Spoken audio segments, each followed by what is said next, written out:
علامہ ابو نصر رحمۃ اللہ علیہ نے لکھا ہے کہ غار ثور پہ نا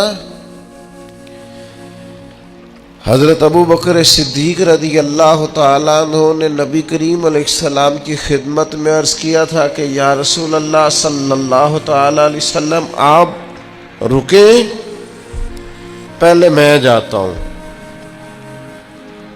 آپ رکیں، پہلے میں جاتا ہوں، پھر آپ تشریف لائیے گا.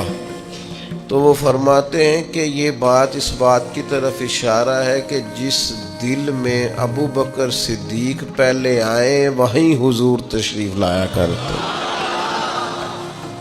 اور اگر جناب صدیق نہ آئے تو پھر حضور بھی.